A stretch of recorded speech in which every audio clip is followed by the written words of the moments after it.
Porky's Corner is proud to be sponsored by Spartan Site Solutions. They are specialists in civil engineering and demolition contracts for the construction industry. Interested parties should visit their website or contact Porky's Corner for a referral at porkycorner@mail.com.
When you get to 30, sprint back.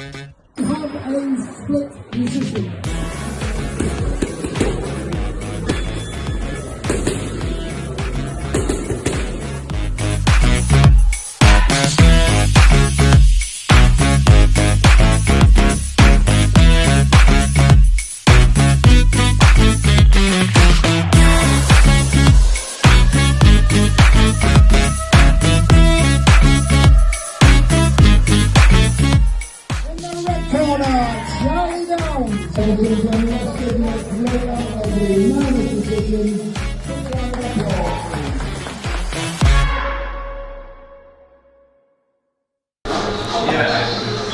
I'm Peter Fury, and don't forget to subscribe to Porky's Corner, because I've been a helmet of the month and you need to listen to me. Yeah?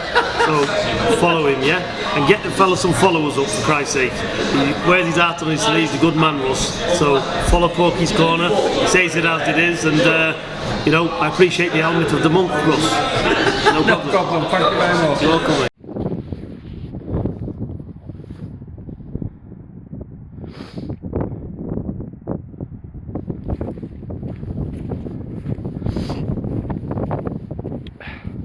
Kings of their manor, my two dogs. Kings of their manor. Look at them, like little kings. Hello all you hardcore boxing fans out there, how you doing? It's Russ here from Porky's Corner, the biggest gob in sport. We say the things on here that nobody dare say. I'm just waiting for my mate Terry to log on. Your microphone is not working properly. Microphone. Hello. Hello. Yeah, it's working. Hey there, pal. Mate, your technology is terrible. Terrible, isn't it? Yeah, I've got wires all over the place. I'm no good with all this kind of thing. I'm an ham and egger. You know, if I were a boxer, I'd be a ham and egger, wouldn't I? I don't even think you'd have got that far, mate. You wouldn't have got the license with your technology the way it is. I know, mate. I'm sorry, mate. No, we're here now. How are you? Mate, Knack has slept for about 14 hours. Wow. So you've not been watching Liverpool rinse Bournemouth then? I left it at 0-0 after 30 minutes. 4-0. Yeah, Liverpool, mate. They're looking ominous this year. That Jota's some player, isn't it? And Nunes. They seem to be clicking now, don't they? Funny how that can happen. Like, well, you know, when Salah's not there and suddenly not everyone's looking to one player to save them. All of a sudden, everyone takes responsibility. Yeah. It looks to me like when they play, though, everything goes through Salah, doesn't it? But they should spread it out. and try and build a team without him because he's 31 now and he's Salah. But listen, that guy's a game changer. It's one of those things. It's like Barcelona with Messi. Yeah, all right, you could give the ball to other people, but it's Messi. Do you know what I mean? And for Liverpool, I guess with Salah, it's if you feel under the cosh a bit. I mean, Trent's just going to fizz the ball between the fullback and centre back, and there goes Salah. Bam, through on goal. Salah or Suarez? It's an hard one, that, isn't it? For what? For sheer output, it will be Salah. But for all-round play, Suarez is a different beast. Well, they're saying that Nunes is going to be like Suarez, aren't they? Saying he's got everything. They're just trying to. It's a bit of a rough diamond, isn't he? I'm not convinced. I think some people look good at smaller clubs, Russ. Yeah, because they'll base a team around him if he went to somewhere like Everton, wouldn't they? But they want at Liverpool. It's all through there's no real stars at Liverpool. Everybody's a star, aren't they? Yeah, when you're around big players and teams are marking you out the game, then we find out if you're a proper player or not. Yeah. What do you think to that Trent Alexander, Terry? I think he's a hell of a footballer. I see some of them things he tries to do are a bit off cuff, aren't they? That's a kid who can just play. Now, sometimes you see these kids and they're proper footballers. You don't even know what their best position is, but you know they can play. Well, I've seen him do something. The ball looked like it were going out, and he's sort of like we're like on byline, and he like hit it with swerve on, and it crossbar. Did you see it a couple of weeks ago? No, I didn't see that. It was a volley. I've never seen no like it, and I just figured he just tries to, like that one against Barcelona where they did that the condom at the corner, didn't they? Yeah. Stuff like that. It's a bit like them Uruguayans and Brazilians. They all try little daft stuff like that, don't they? But they practice that stuff in training all the time. Yeah, yeah, I know. I just hope they can hang on because Kevin at Factory, he's Leeds United, obviously, isn't he? But he keeps saying, "Oh, City are coming! Don't you worry, you Reds. City are coming. De Bruyne's back." And he's a player and a half, isn't he, De Bruyne? Yeah, I think City will win the league this year. Yeah. Yeah. They'll win the league this year, but this will be their last league title for a bit. Why? What do you think will happen? Banned? So I just think clubs you can redline for a long time. So if you look at Liverpool, if you say, when was the last time Liverpool made really good signings before they stopped winning the league? And it was probably like 87, 88. Yeah. But because they've been winning for so long, it just carried on until eventually it couldn't carry on anymore. And that's where City are now. I think that Greenish move was a bad move, and I don't think they've sort of recovered from that. They don't tend to be like any Teddy Sheringham, Peter Beardsley like types anymore, does there? They're all athletes, no space aren't for they? Yeah, there's no space in the game anymore. Yeah. But I think we'll come back to that. I do. I think after this era is done, we're going to come back. But it's one of those things, Russ, that if you look at football, like someone was talking to me about Jose Mourinho this week, and I was trying to explain to them, I said, it's not that football's passed Jose by. It's that for the football Jose wants to play now, the players don't exist anymore. You can't find a John Terry or a Frank Lamb. They don't exist anymore. It's a completely different type of play. That ball up to Drogba, knocking it down to Lampard, that kind of thing. Yeah. And when we start building centre forwards again, we're going to start hoofing the ball up long. We're going to start putting crosses in the box. And then once that becomes popular, you're going to have someone playing off the number 9. We're going to go all the way back around because it always goes in circles, doesn't it? Do you think that was why Torres couldn't denote at Chelsea? Because they wanted him to be like a Drogba, and he's more or less that guy that plays on the shoulder defender. Well, when you listen to the old players talk about Torres, they always go back to what they were. What was it? Someone said they were talking to Jamie Carragher, and Carragher had warned them, "You're not getting the player you think you are," and it turned out to be the case. I just think there was something about Liverpool that brought the best out of Torres, and I think at Chelsea that thing went, and it might have been the love and the trust. I don't know what it was, but something left him, and he never got it back. Well, in his book, he said it were a bit clicky at Chelsea. He didn't go out with all the main heads. You know what I mean? He didn't integrate. Yeah, and I imagine Torres is a guy who wants to be front and center of everything. Yeah, like at Atletico Madrid. And Liverpool, he you know, I know Stevie was the main guy, but when it came to winning games and scoring goals, the fans look to Torres, and he loves that. Yeah. Okay then. Well, it's going to be Liverpool and City back looks of it, and maybe Arsenal, dark horses, maybe coming up. We don't have the firepower, mate. What about that Saka, whatever it's called? My view on Saka is he's played the same season for the last 3 seasons, so he's going to go away this summer, and he's got to do what Ronaldo did. Where remember that season, Ronaldo just came back and he was a different player. He had a few new tricks. He was occupying different spaces. Defenders didn't know how to deal with him.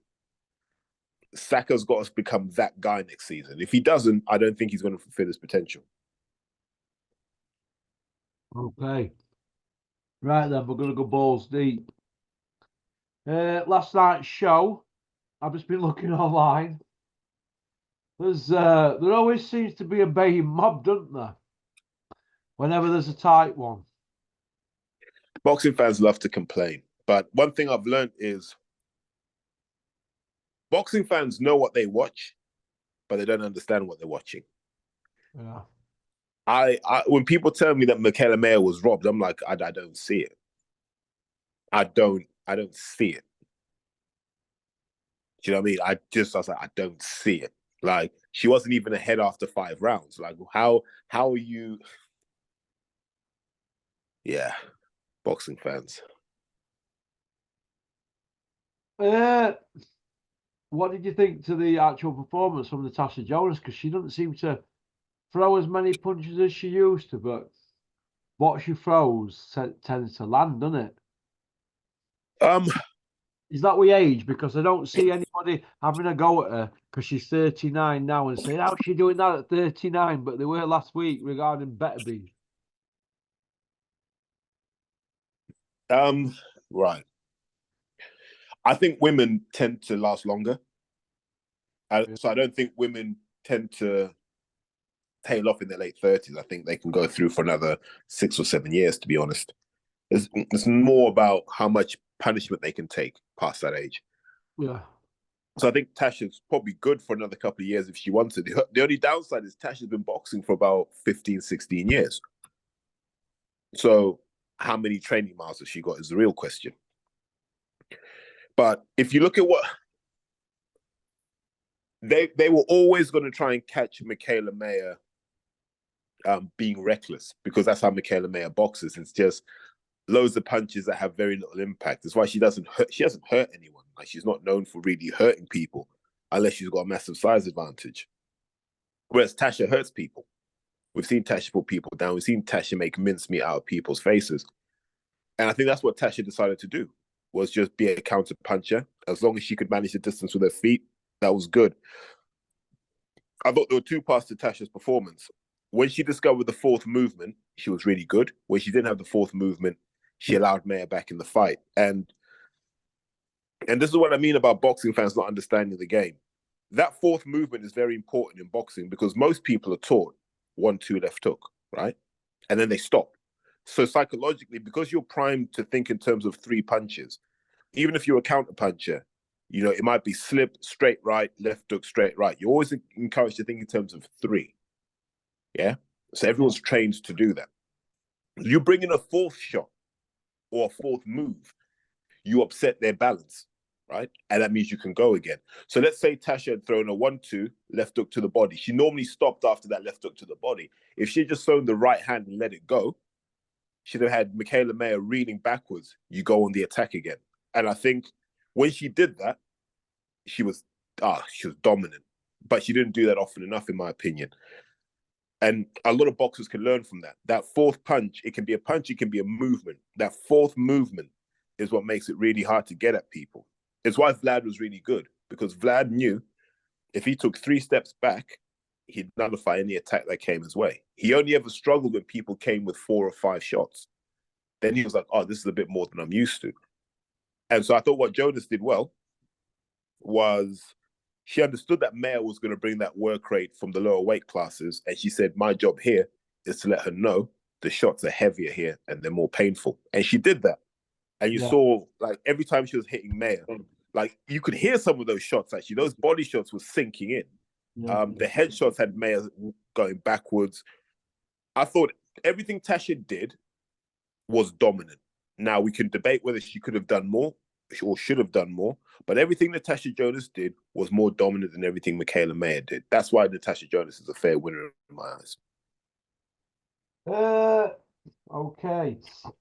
Now, Sky and the general talk on social media is next for Natasha Jonas, Lauren Price, Maya rematch, Terry Harper, Cameron, Chantel Cameron, Clarissa Shields. Now, Joe Gallagher said no to them. And he said yes to Taylor. And they're going to call it, he says it's the last dance. He said it's the Taylor fight, the only one they want now. What do you think to that? I think Natasha Jonas deserves it. I think that's fair. What happens a lot of times is boxing fans come on and just talk about, it's like a wish list, isn't it? They never think about what the boxer wants or what the boxer deserves. Oh yeah, fight, the Sky TV. The Sky TV went to Lauren Price though, didn't they? But for what? Where's the merit in that fight? Someone tell me why that's a valuable fight for anybody. Well, I'd thought she hasn't done any heavy lifting to get into that position, has she? Really, Lauren Price, she's like nuking on the block, isn't she? Exactly. So my question still stands, right? Who has Lauren Price fought? Never mind beaten. Like, she hasn't jumped in with a Sandy Ryan. She hasn't jumped in with anyone where we're like, oh yeah, okay, let's see this fight happen. And I'm not disrespecting Lauren, by the way. I think Lauren's time will come, but Jonas and Taylor are the same generation. I'd even put Chantel Cameron in that mix. Let them sort it out amongst themselves. That's what we want to see. There's no other fights for them. Like look, give you an example. Clarissa Shields, the most dominant fighter in the women's division right now. She's fought 5 times in 4 years, Russ. Yeah. Because there isn't anyone that makes sense for her to fight. So why aren't Sky building a monster for Clarissa Shields to fight and leave Natasha Jonas to do her thing? I don't know, mate. That's what they need to do. Get someone like a young Chantel Reed when she turns over, or Cindy Ngamba. If they can make it up to like light middle or middle, let them get stuck in to Clarissa Shields. They're talented kids. Like, let Natasha Jonas plot her exit from the sport. She's done enough now. Yeah. I thought she spoke elegantly at the end, actually. Did you? Yeah, I love the fact that she understood having been in that position before. So she had the empathy right at her, where she's at her most happy, elated. She's like, actually, hold on. I've been where Michaela Mayer's been. And what I had to do was pick myself up, rebuild my career, but come back more determined and more relentless. And that's the advice she gave Michaela Mayer. I respect that. Yeah. She spoke elegantly with crowd as well, didn't she, regarding the prices, and she appreciated it and all that. I thought that was a good touch, that, and because like money is tight at this time of year, January, and after Christmas, and there's a global recession on it. And I thought she spoke elegantly, man. I thought it was a bit of class, actually. And I thought it was classy that they had Jane Couch in the team photo. Yeah, I was about to say that. We love Jane Couch, don't we? That was a touch of class. The new and the old. I love that. That were class from Joe and Tasha to have Jane Couch involved on it. Brilliant. So now kudos to them. Yeah. And for all the people that say Michaela Mayer was robbed, no. Don't bother jumping in the comments to say you disagree with me. Save your time, mate. Right? Natasha Jonas wasn't robbed. People say the fight was close-ish, but nah. Boxing is about doing damage to the other person, and Natasha Jonas was doing serious damage to Michaela Mayer. Yeah. Okay, where does Michaela Mayer go now then? Because she's like kind of like looking for a home, isn't she? Because she were willing to come back over here to fight, so she's not bothered about being a road warrior, is she? Well, look, there's Sandy Ryan, there's Jessica McCaskill. If you want to stay at these weight classes, these women can kind of fight each other. You know, don't. The thing I love about the women's division is wins and losses don't matter. It's just about whether it's entertaining or not. Because you're not going to see many knockouts, so you want to see them just put it all on the line. Yeah. Yeah, I see what you mean. I see what you mean. Do you feel there's like a two-tier, lots of types of women fighters now? There's like your Natasha Jonases, your Katie Taylors, Savannahs, you know, them type of girls, and then there's like the ones that are shocking. Do you think there's like a two-tier system now to women's boxing, and that the TV companies are only really wanting the really, really good ones getting at it? Because it looks to me like all them that are dross and shouldn't even have a license, they're not even going to mention now, are they? Do you think it's run its course now, the dross? Well, it's a lack of depth, right? So if you you could pick any weight class, Russ. You could pick welterweight. Once you get past number 4 or 5, is people losing records. So there's no depth. And there's no depth because clearly there's no money in the sport. Were there any real money for women in the sport, loads of these kids would have jumped out of the GB system, the French system, and turned over. But there's no money. Maybe you're getting low 5 figures for a fight or something. You know, if you're a GB, man, you ain't got to worry about all of that. So I think that's the real problem, that there's a lack of depth because it's not lucrative enough to jump over yet. But if someone were to put some money aside and say, we're going to build women's boxing, and you pulled all of these young women out of the Irish program, the English program, the French program, the Russian program, if you pulled everyone out of that, the American program, and said, you lot are going to box each other over 3-minute rounds, the standard would shoot up so quick in 2 years. But no one's going to put that money up. Okay. The standard of punditry at Sky at the moment, they're taking a bit of a hit on social media today and last night, aren't they? Them from last night. What do you think to the commentators and whatnot? Do you think Who are they roasting though? I'm not going to have a look. I think it's Dave Colwell's one of them, but I thought he was half all right. Nah, I don't. I think one of the problems you've got for me is you've got 2 guys on commentary normally. Sometimes it's 3. Okay. Yeah. Andy Clark is play-by-play. So Andy Clark is telling you what you're already seeing, right? That's okay. Don't mind that. Dave Caldwell's job is to explain why things are happening. That's Dave Caldwell's job for me. But Dave ends up telling me he's telling me what's happening, but I can see what's happening, but he's not telling me why. He's not breaking down why Natasha's doing what she's doing or why Michaela's doing what she's doing. You know, I want to know that, Dave, you're a trainer. Give us your insight and say, look, you know, boxing's moved on from where it was 10 years ago. These ladies now can throw this many punches. This is why it's such a punishing work rate. That's what you want to see from a commentator. But what's hard, Russ, and here's where I'm going to defend some commentators. It's hard to be original every time you come on. You're going to revert to some cliches and some catchphrases every so often just because of the nature of the role, mate. It's hard to, when stuff's happening in real time, it's hard to think, if that makes sense. You're just kind of reacting to what you see. Okay. I take it you saw the Spot Fixers Associate received £80,000 in cash from boxing promoter.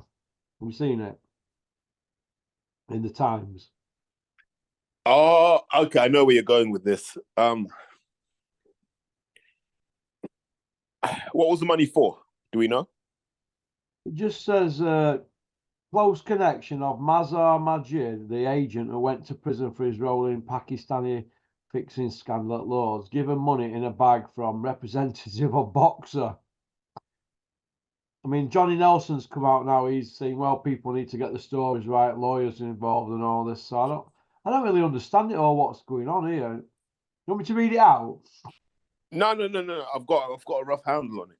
So let's think about what's really going on here, right? And this happens in the sport. Boxing's full of loads of people who sit in the middle of things, right? Yeah. Boxing's a really simple sport, Russ, isn't it? It's Two people fight each other in a boxing ring, right? I know. That's boxing, right? So you ask them, how are there so many hundreds of people involved in boxing if that's really all it's about? Two people fighting each other. And the answer is there's so much gray area in the middle, right? That everyone jumps in on that. Yeah, everyone jumps in on that. So when you find out that Sky and Matchroom are going to end their relationship, everyone's making a play to try and get that Sky contract. We know the promoters who put their hat in the ring. I'm not going to be mad if any promoter said, I'm going to pay someone with good relationships at Sky to help me get over the line. Because most sensible people would have. This is how our world works, Russ. We have lobbyists in every walk of life. Oh, God. Facebook have lobbyists who go to the government and say, please don't censor social media. Please don't require us to take ID of social media users. They have lobbyists who are paid a ton of money to do that. The tobacco lobby are the same. The construction lobby will say to the government, please don't build any more social houses, because once you do that, you devalue our land banks and you devalue our properties because you're going to increase the supply in the market. So please don't do that. You can use my yacht whenever you want, and I'll make sure your kids get into this really good school, right? That's the game. So if Maz is getting 80K for securing Boxer on the Sky platform, he earned his money because he got them on there. I'm not mad about that. I can be mad at the system, but I can't be mad at him because he just played the system. So me ranting off and saying, how's Ben Shalom got an exclusive at Sky after 3 or 4 shows as a boxing promoter? He's like come from nowhere and he's a young kid. Is that what the word is? He got it because they were having to throw big drinks about like that. I don't think he was the only one who was doing that, though. That's what I'm saying. I don't believe he was the only one passing money around to other people. Yeah. Because everyone's going to be going out to promoter X, promoter Y, going, look, I know this guy at Sky. I know that guy at Sky. I know the decision maker at Sky. I could put a word in for you. There were people taking money off that. And so if we're going to look at Maz, if we're going to look at Boxer, if we're going to look at Ben Shalom, let's look at the whole thing. Yeah. Get all the emails from Sky and let's see who was really trying to position themselves and who was paying money. Let's find out. Because the smart money were on Mick Hennessy getting the dates, wasn't it? Everybody was saying Mick were like the favourite, weren't they? You know. Well, everyone had a different view. I thought the favourites would be the Sowlands.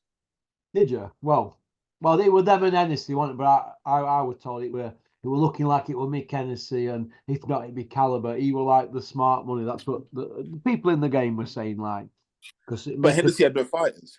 Yeah, I understand that, but he got a good reputation of starting from scratch, and he were going to sign people and all this and blah, blah, blah. This is what we were hearing. Maybe Callis scared him, you know, how he is outside of boxing. Maybe he put Sky off. So I don't know. It didn't work out for both of them or Dennis, did it? They're all in mix, but they never got a chance, did they, or McGuigan? Should have put the money up then. Well, obviously, Ben Shalom were a little bit too sharp from when he got in there. If you're not fast, you're last, aren't you?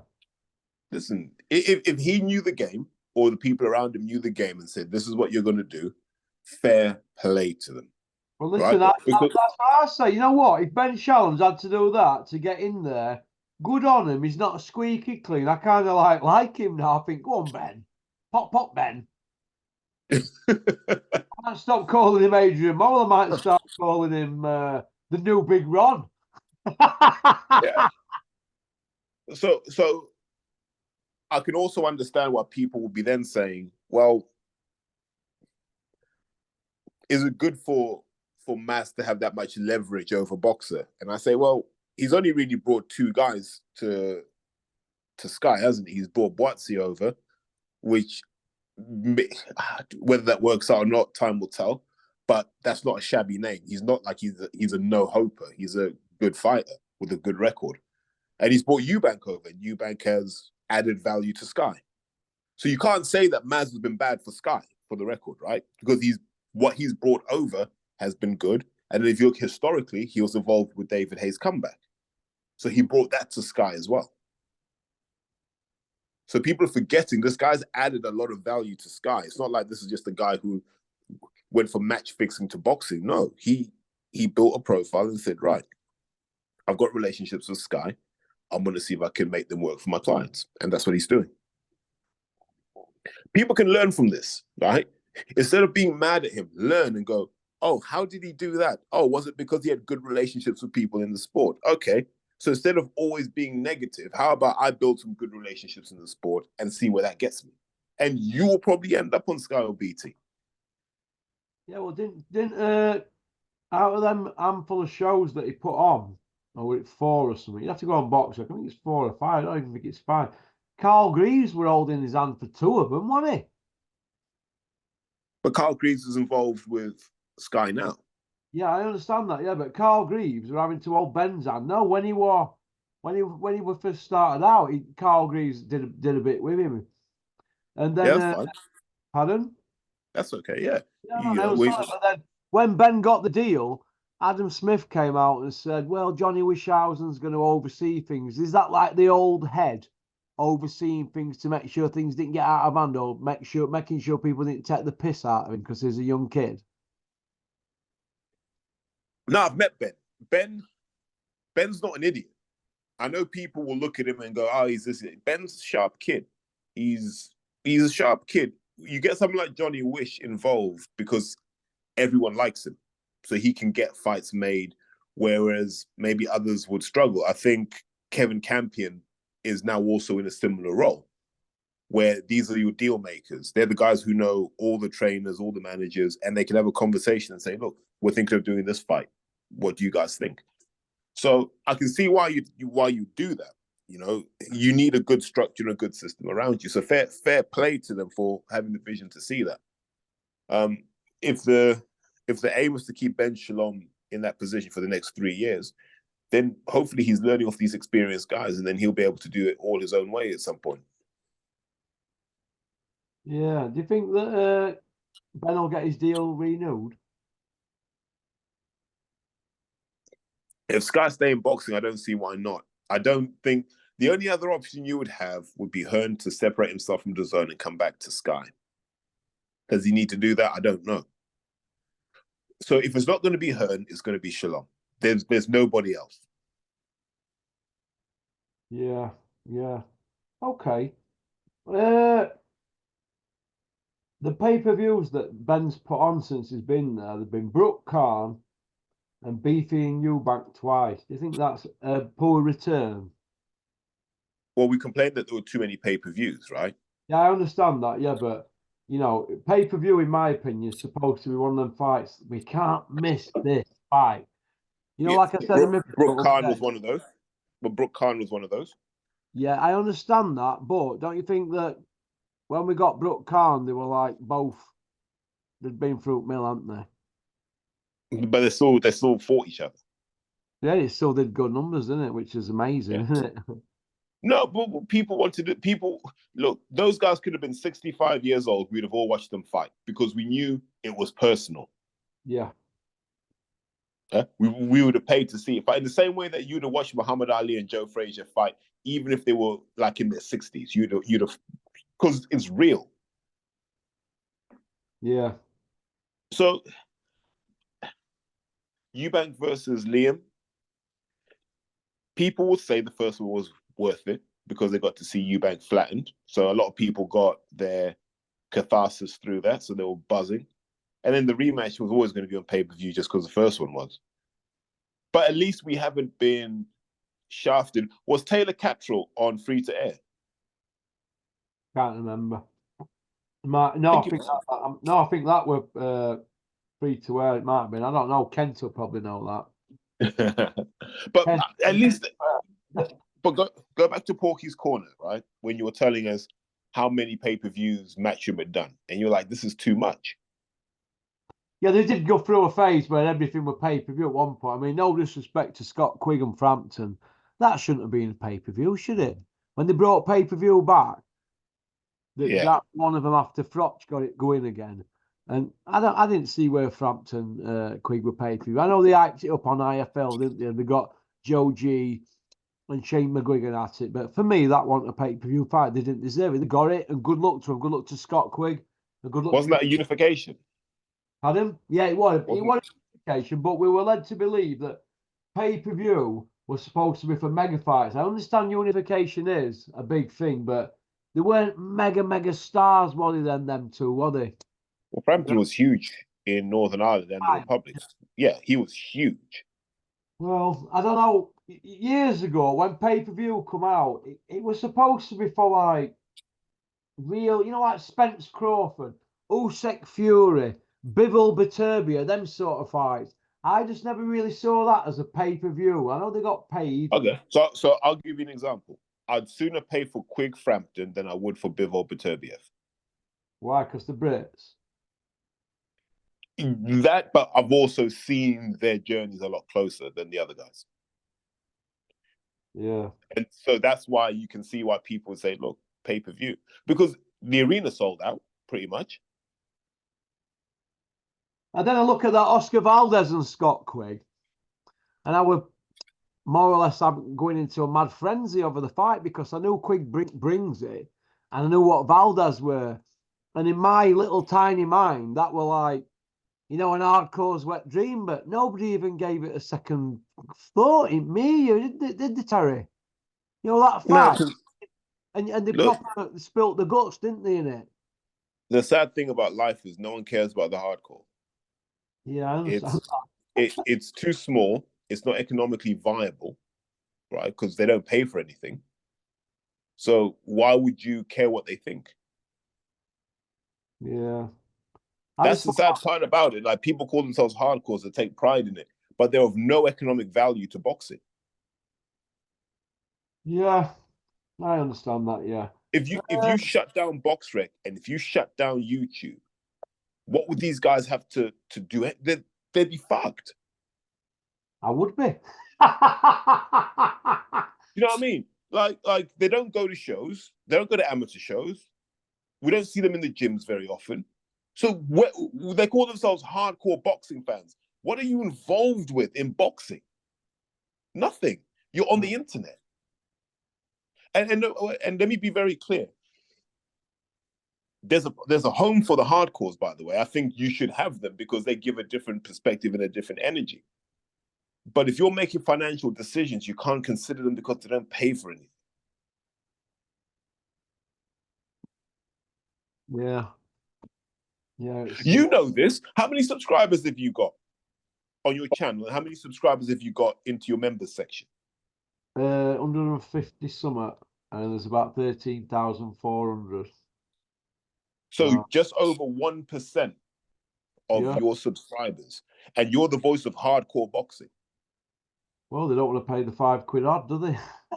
That's what I'm saying to you. So Russ, when you make your content, you can only think about the people who put the money up. Yeah, but don't forget, by the time YouTube have had their whack and that other thing that they take off, it's about £2.09 you're left with. So there's no, is it really? What's that? £300 a month? Russ, that's what I'm saying to you. So how much consideration? Because if I was in your position, I wouldn't care what everyone. I'd only care about what the paying fans were saying. Well, it pays Tech Guide. Well, it pays half of Tech Guide, doesn't it? It's no, really, is it? It's not. Yeah. No, is it? And so my thing in boxing is this, and I have a rule. If you want me to respect your opinion on anything boxing related, show me how you contribute to the sport. Yeah? It may just be that you buy tickets. It may be that you box. It may be that you coach. It may be that you visit a gym and train. As long as you've got something in the real world that connects you to boxing, I'll respect your opinion. If you're just an internet guy, I don't care what you think because you don't understand the sport. I look at it like this, right? I had a conversation with somebody who used to work at IFL, and he was like, if IFL did a members area, right, that you'd really see what hardcore boxing fans were all about. You know what I mean? If they just did members area videos only, they'd go bust, wouldn't they? Yep. And they know that. Yeah, yeah. So, yeah, I suppose hardcore boxing fans, do they really chip in? I don't know. I mean, I don't do live chats and that. Not for me, that. People sometimes put money in and I tell them not to. Don't put any money on live chats. It's not me, that. It's begging, in my opinion, that. No, it's not. Not getting, It's you know, people, are they? no, it's people showing you support, mate. Well, I understand that, mate, but this is how I look at it, right? A lot of people have fire sticks, though, don't they? I've got one. But sometimes, if it's a fight and it keeps cutting out, I'll pay the pay-per-view, but I begrudge it. So I think there's too many at the moment pay-per-views. I think that Hearn rinsed it that much that Sky and End had to pull it back. So when Ben Shalom got to Sky, he was like, God, they've really hammered pay-per-view and rinsed it. And Eddie was saying the way forward was subscriptions, didn't he? He soon changed his tune, though, didn't he? Mate, and here this is a mad thing about all of this, Russ. When you really break all of this down, look at what we've had to pay to watch. We had to pay to watch Fury and Garden, right? Then we had to pay to watch that heavyweight super card. And then we've got Fury Usyk, and then we've got Joshua and Garden. Do you know what I mean? That's what we're paying for now. And if you're saying to me, would you pay for those? Yeah. I wouldn't pay for anything else, though. Yeah. Okay. Do you want to go on to part 2, brother? All right, no worries, mate. Well, these are the really big men of amateur boxing, the super heavyweights, the class is called, and it's over 14 stone 4. And just look at the comparison between these two. Bobby Wells for England stands 6 feet 5 inches, and he's towering over this somewhat roly-poly figure, jolly figure, of Joe Egan from Donore in Dublin. And the whole match depends on this super heavyweight contest. England leading 5-4, but of course, if Egan can win this, then Ireland will snatch the draw. This particular match, England-Ireland, has had a history of very close contests over the years, and tonight has proved no different. So, the big lads go at it, and the Irishman, Joe Egan, moving in to have a go at Bobby Wells. Wells from Kingston. And he's hurt. No, he's not. Well, he was hurt, but the referees decided it was inside of the glove. Bobby Wells of Kingston, 6 feet 5 of him. And I'm afraid I can remember seeing his father box as well. His father, in fact, Billy Wells, is here in the audience tonight.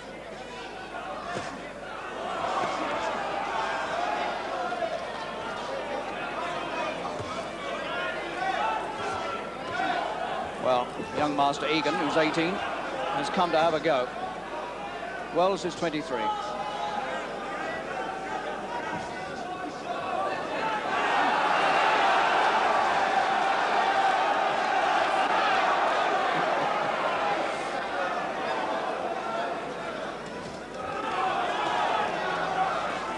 He's an engineering student, young Egan.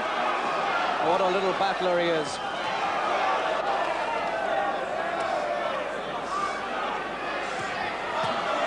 Wells swinging him in from all angles to try and stop him coming at him. Good stuff.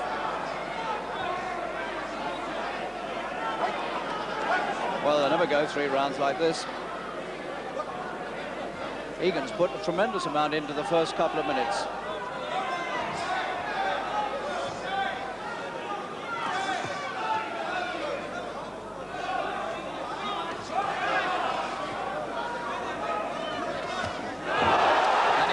Wells coming in with a little right around the corner.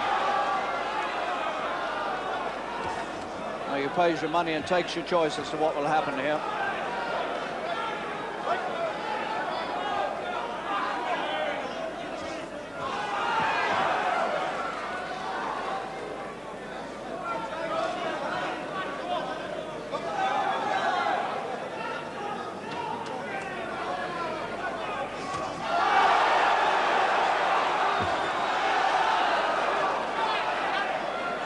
He's got a wicked little right hand, as Egan. It sneaks up on you.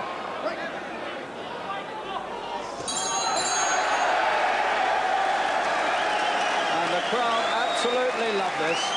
And they've taken this young man to their heart as well. Joe Egan from the Donore Club in round 2. Bobby Wells from Kingston, Joe Egan from Dublin. tall figure of Wells so far has not had too much success. Finding it hard with such a short man against him to punch down at him.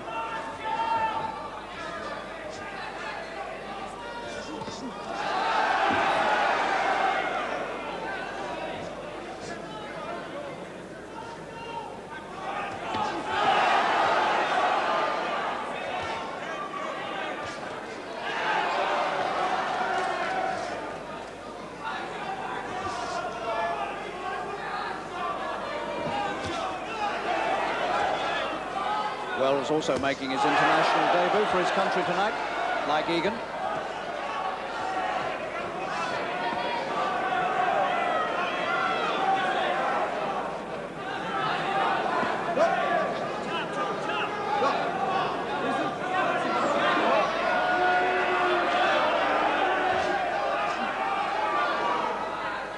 And Wells certainly hasn't solved the problem of getting to this young Irish student.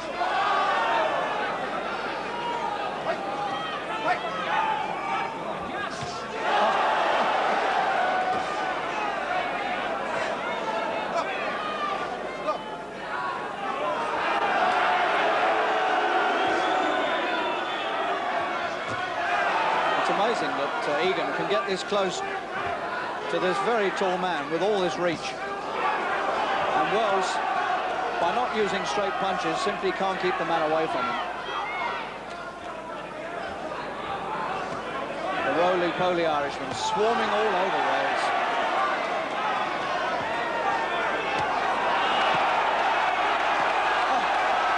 Well, this is cobblestone stuff now. And Egan has punched himself out, and the Irish boy has to take a standing count. That's out of exhaustion. What a finish to a match.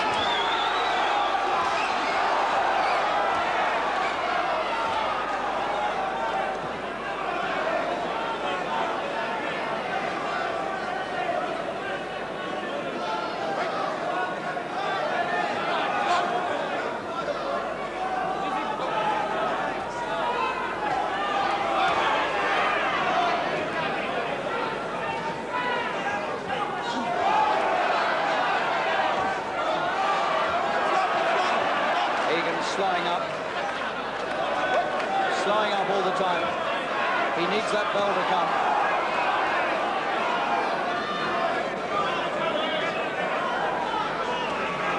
He can hardly raise a glove, Egan. Extraordinary stuff. Not punching correctly. Well, the referee's right, but the crowd don't like it.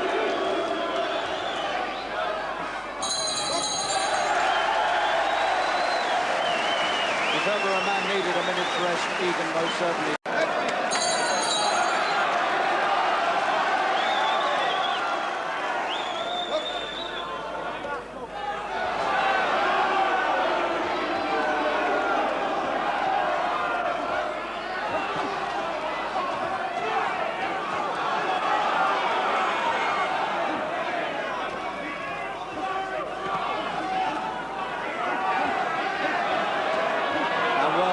Setting up this extraordinary attack, and the young Irish student just keeping his head down and weathering the storm.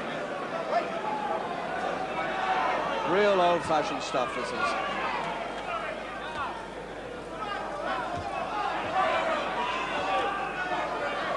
The ideal conclusion in many ways to a marvellous match between two old foes, England and Ireland.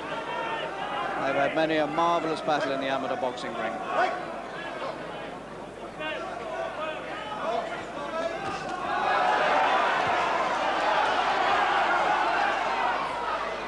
Egan almost snarling in his anxiety to get close and being picked off unmercifully.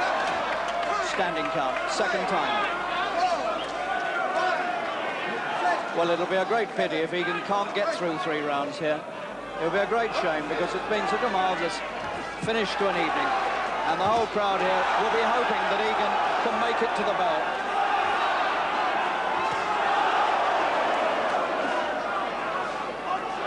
Nothing but guts now to be offered by Egan.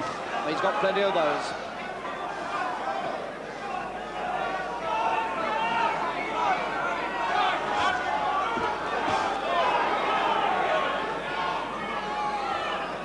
barely stand up. And Wells isn't exactly fresh.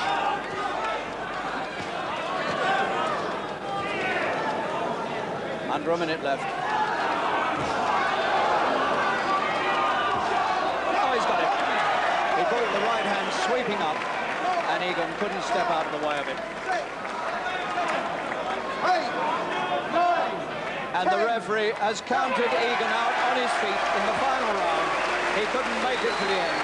What a shame that is for him. But that's a good win for Bobby Wells for England. He had a few nasty moments early on, but the superior height and reach and boxing ability in the end told.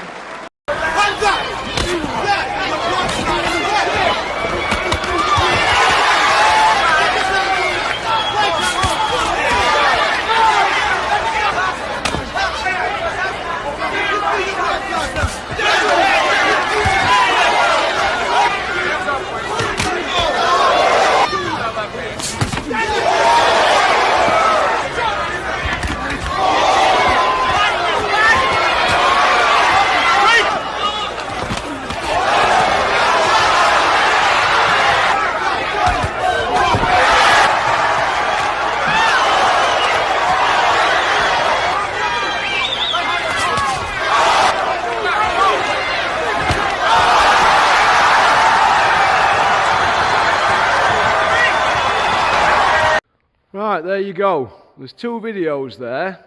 There's one of Joe Egan sparring when he was 17 years old, and one of Mike Tyson sparring when he was 17 years old. Now, Mike Tyson at the time were knocking out professional fighters who had 25 fights, right? So, let me know what you think about them two videos. Alright.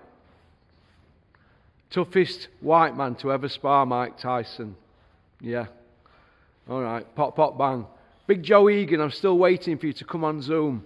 I've got 9 questions I want to ask you. Why are you swerving me? Why are you swerving me? Normally we can't shut you up on social media, can we? Hey? So, 2 minutes. Okay? Pop, pop, bang.